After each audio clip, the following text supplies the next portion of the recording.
안녕하세요. 오늘은 드디어 마지막 야고보서 5장입니다. 빠르게 바로 말씀 들어가 볼까요? 네, 마지막으로 거만하게 구는 부자들에게 말합니다. 슬퍼하며 몇 가지 가르침을 받으십시오.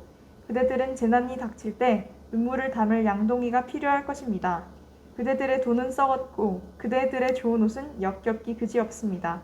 그대들의 탐욕스런 사치품은 내장에 생긴 암과 같아서 안에서부터 그대들의 생명을 파괴하고 있습니다. 그대들은 스스로 재물을 쌓아올렸다고 생각하겠지만 그대들이 쌓아올린 것은 다름 아닌 심판입니다. 그대들에게 착취당하고 갈취당한 일꾼들이 심판을 요구하며 부르짖고 있습니다. 그대들에게 이용당하고 혹사당한 일꾼들의 신음소리가 원수를 갚아주시는 주님의 귀에 쟁쟁이 울리고 있습니다. 그대들은 땅을 척치해 배를 불렸으면서도 그 땅에 돌려줄 것은 유난히도 뚱뚱한 그대들의 시신밖에 없습니다. 사실 그대들이 한 일은 묵묵히 당하기만 하는 더할 나위 없이 선한 사람들을 정죄하고 죽인 것이 전부입니다. 친구 여러분, 주님이 오실 때까지 참고 기다리십시오. 여러분도 알다시피 농부들은 늘 이렇게 합니다. 농부들은 귀한 곡식이 자라기를 기다립니다. 더디지만 비가 내려 분명한 결과를 낼 것을 인내심을 가지고 기다립니다. 여러분도 그렇게 참고 기다리십시오. 마음을 한결같이 강하게 하십시오. 주님은 언제라도 오실 수 있습니다. 친구 여러분, 서로 원망하지 마십시오. 여러분도 알다시피 훨씬 큰 원망이 여러분을 기다리고 있을지 모릅니다. 심판하실 분께서 가까이 와 계십니다. 옛 예언자들을 여러분의 멘토로 삼으십시오. 그들은 모든 것을 참았고 온갖 고난을 겪으면서도 멈추지 않고 언제나 하나님을 경외했습니다. 끝까지 경주를 마친 사람들에게는 하나님께서 생명을 선물로 주실 것입니다. 물론 여러분은 욥의 인내에 대해 들었을 것입니다. 하나님께서 마지막에 어떻게 그에게 모든 것을 회복해 주셨는지도 알 것입니다. 하나님께서 그렇게 하신 것은 그분은 돌보시는 분, 사소한 일까지 세세하게 보살펴 주시는 분이기 때문입니다. 하나님은 돌보시는 분임을 알았으니 이제 여러분의 말로 그 사실을 알리십시오. 여러분의 말에 맹세하건대 같은 표현을 덧붙이지 마십시오. 하나님을 재촉하려고 맹세를 덧붙이는 조급함을 보이지 마십시오. 그저 예 라고 하거나 아니요 라고만 하십시오. 참된 것만 말하십시오. 그래야 여러분의 말이 여러분을 거스르는데 사용되지 않을 것입니다. 고통을 겪고 있습니까? 기도하십시오. 기분이 몹시 좋습니까? 찬양하십시오. 아픈 데가 있습니까? 교회 지도자들을 불러 주님의 이름으로 함께 기도하고 기름을 발라달라고 하십시오. 믿음으로 드리는 기도는 여러분을 낫게 해줄 것입니다. 예수께서 여러분을 일으켜 주실 것입니다. 또한 죄를 지은 것이 있으면 용서받을 것입니다. 안팎이 모두 치유될 것입니다. 여러분 모두가 함께 실천할 것이 있습니다. 서로 죄를 고백하고 서로를 위해 기도하십시오. 그러면 여러분의 병이 낫고 온전해져서 더불어 살 수 있을 것입니다. 하나님과 바른 관계를 맺고 사는 사람의 기도는 하나님께서 헤아리실 만큼 강력한 힘을 발휘합니다. 예컨대 엘리야는 우리와 똑같은 사람이었으나 비가 오지 않게 해달라고 간절히 기도하자 비가 내리지 않았습니다. 3년 6개월 동안 한 방울도 내리지 않았습니다. 그 후에 비를 내려달라고 기도하자 비가 내렸습니다. 소나기가 내려 모든 것이 다시 자라기 시작했습니다. 사랑하는 친구 여러분, 하나님의 진리에서 떠난 사람들을 알고 있거든 그들을 포기하지 마십시오. 그들을 찾아가십시오. 그들을 돌아서게 하십시오. 이는 귀한 생명들을 파멸에서 건져내는 일이며 하나님을 등지는 일이 전염병처럼 퍼지는 것을 막는 일입니다. 아멘. 그러면 오늘도 묵상하고 말씀 나눠보도록 하겠습니다. 네.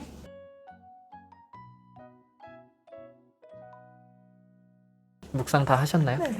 좀 말씀을 나눠주실래요? 네네. 선한 사람들을 정죄하고 죽인 부자들을 또 묵상해봤거든요. 저는 이제 선한 사람들을 정죄하고 죽인 적이 좀 있었던 것 같아요. 제가 믿음이 좀 좋다고 생각하고 남이 좀 좋아 보이면 너 그거 제대로 믿고 있는 거 맞아? 하면서 몰아내면서 이제 그 선한 사람들을 정죄하고 죽인 뚱뚱한 부자가 제가 아니었나 그런 생각을 이제 해봤어요. 저는 이제 그 다음에 친구 여러분, 주님이 오실 때까지 참고 기다리십시오 라는 이제 말이 있잖아요. 이걸 잘 생각해 보면 사실 예수님이 오신 이후로 우린 이미 거의 2000년이나 지났잖아요. 이때 사람들은 예수님 가시고 그 다음 직후에 그 사람들인데 이 사람들도 이제 참고 기다리십시오라고 계속 얘기를 하잖아요. 그런데 이 2000년이 지났는데도 아직도 예수님은 사실 우리의 기준으로는 오시지 않으신 거잖아요. 네. 그래서 지금도 이제 해당되는 말씀인데 사실 살다 보면 이런 생각이 다 들 것 같아요. 왜 이렇게 예수님이 안 오시는가? 이때 바로 가시고 이 사람들도 계속 기다리고 있고 지금까지도 기다리고 네. 있는데 왜 아직도 안 오시는가라는 생각이 들 것 같아요. 저도 좀 그럴 때가 있었고요. 그래서 이 말씀이 좀 더 인상 깊게 와닿기도 했고 그리고 제가 성경 읽을 때 그 말씀을 읽은 적이 있어요. 베드로전서에서 나왔던 말씀인데 주님께는 하루가 천년 같고 오. 천년이 하루 같다 아, 그러셔서 네네네네. 생각해보면 주님의 시간과 우리의 시간이 다르기 때문에 우리한테는 오랜 시간이지만 사실 네. 주님께는 아닐 수도 있는 거고 아, 뭐 또 그 반대일 수도 있는 거고 다양하겠죠 사실. 그래서 우리가 할 일은 정말 이 야고보서의 저자가 쓴 것처럼 농부들은 늘 이렇게 합니다. 농부들은 귀한 곡식 자라기를 기다립니다. 더디지만 비가 내려 분명한 결과를 낼 것을 인내심을 가지고 기다립니다.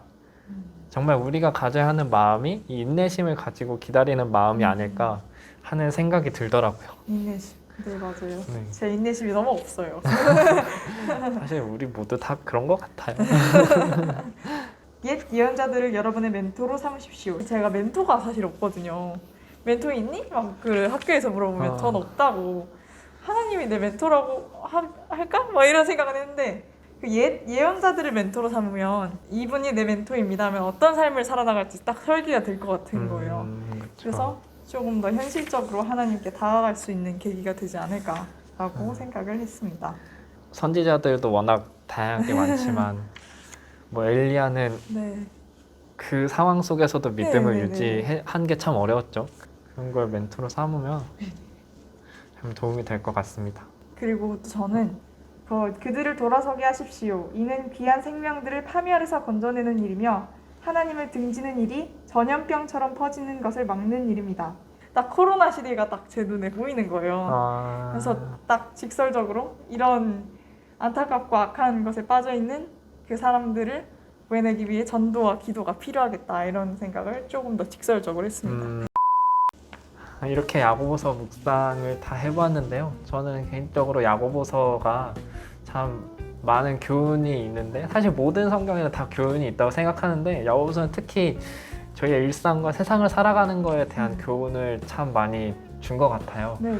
참 여러분들도 뭐 저처럼 느끼셨을 수도 있고 이제 다양하게 느끼셨을 수도 있지만 이 야고보서를 묵상하는 시간이 뭔가 다 유익한 시간이 되었으면 합니다. 더 생각하신 것이 있거나 피력할 의견이 있으신 분들은 댓글로 달아주시면 감사하겠습니다. 네, 그러면 이제 여기까지 청년묵상 시즌 3였고요. 저희는 다음에 청년묵상 시즌 4로 다시 찾아뵙겠습니다. 모두 안녕.